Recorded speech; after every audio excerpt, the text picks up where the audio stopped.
Welcome to Tea Break Talk, where you get a front row seat to the conversations that really matter to garage owners, the ones that make a real difference to how you run your business. We talk to those at the very heart of the automotive aftermarket, and in episode 2 we continue the conversation with Andy Sava, the garage inspector.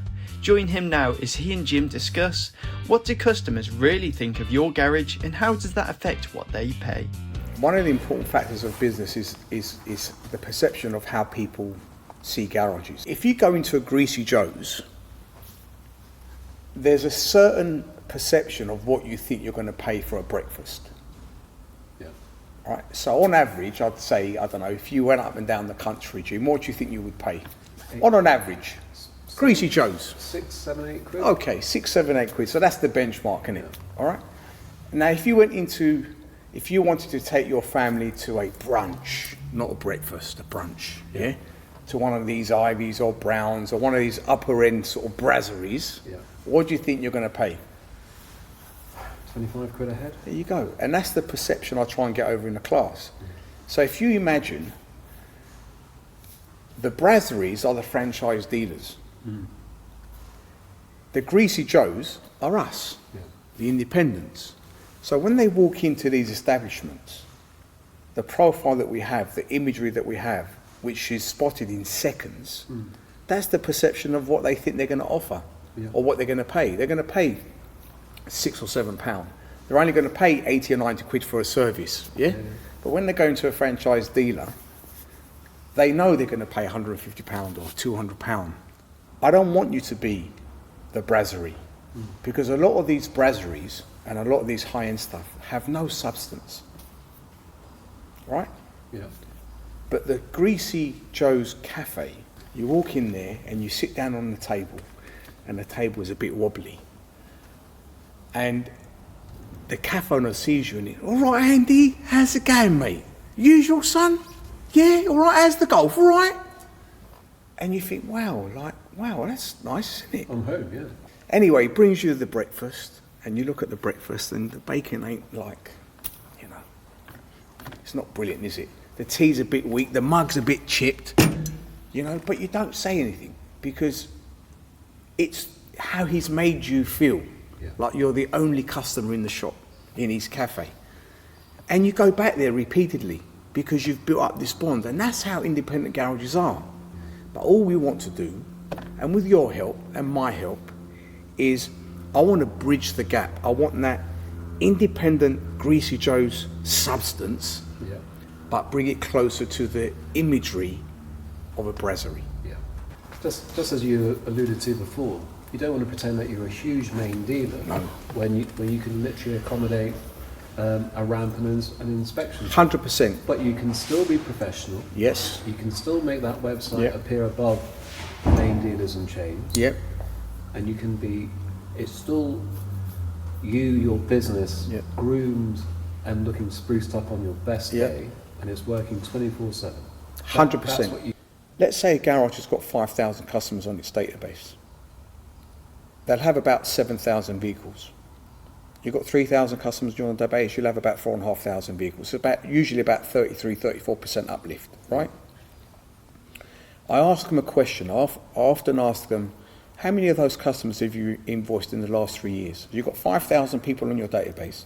That's gold. Yeah, that database is gold. So how many of those have you invoiced? You can't tell me, but why not? Why wouldn't you want to know how many of you you've invoiced in the last 3 years? What a fantastic stat. When I've been able to interrogate their DMS system, it's under 42%. I mean, think about that for a minute. I've got 5,000 customers on my database, and I've only invoiced 42% in the last 3.5 years. So would you say that's down to kind of like almost natural selection? Because we were talking about the fact that, a garage can do a whole range of services. But in fact, maybe it's the case that a garage trends towards more profitable work naturally themselves. Or would you say that 42% that they're actually servicing from their entire customer database could still be unprofitable work? Most of it is, because we've discussed that most people don't make a profit on their labour. The key thing is understanding why the other 58% haven't turned up. What's happened to the other 58%? So if you're not proactive and you're not looking into your, you'll get someone send you they'll send you an email and they'll say, we've got a fantastic mailing list with vehicle owners for you. Give us £5,000 and we'll give you the mailing list. I don't need the mailing list. The best mailing list I've got is on my database, the one that I've created where people have actually come into me. Yeah. Yet we get fooled about thinking about new customers and attracting them with these come and get me prices, and forgetting about the customers that have already been to us because we think they're always going to come back to us. When it comes to the marketing that a garage normally does, and we've discussed this before in the past, that normally they view it as transactional marketing. So they hope that the phone's going to ring. Yeah.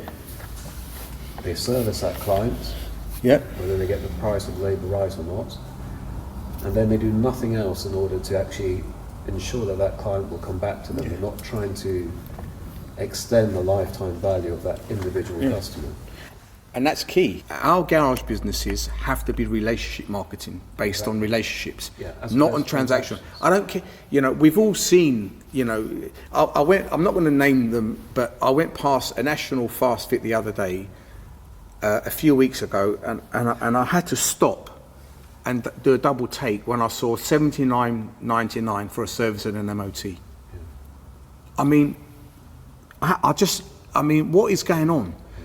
If I went to buy 4 litres of oil, it will cost me 40 quid. And they're doing a service and an MOT for £79.95. If you take £15 VAT out of that, £65. Where are we going? Or £79 or £17.95 MOT plus a free retest. Where are we going? It's just, let's get customers through the door. And guess what happens? No one pays $79.95. Yeah. They go in and they come out with a bill for $679.95. Yeah.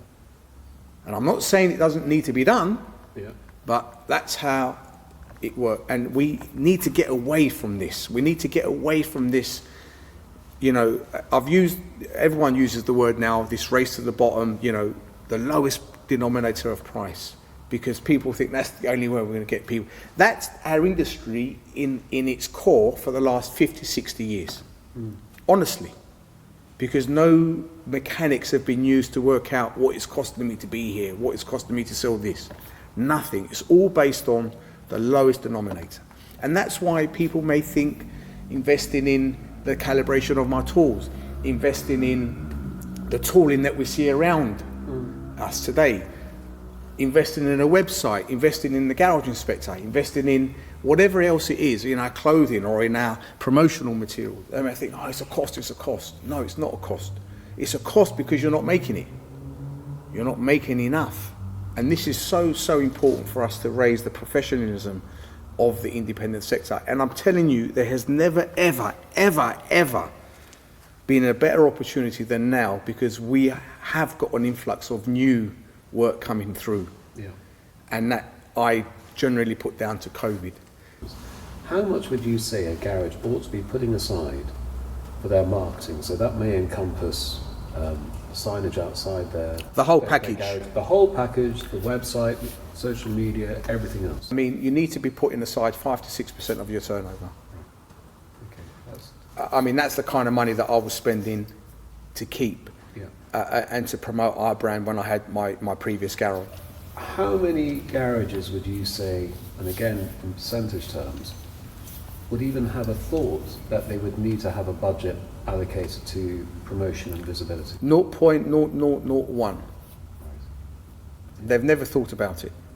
80% of the businesses that I've gone to that I've actually physically visited, and I've done so many of them, all they need is hold my hand, just let's fine tune these areas, and it just transforms the business. Literally. Even something as simple as having a telephone script. How do you answer the phone? Look out for episode 3, where Jim and Andy are joined by Sean from Laser Tools to discuss how specialist tools can save time and boost profitability. Don't miss any of the episodes of Tea Break Talk. Subscribe to Garage Services Online's YouTube channel now.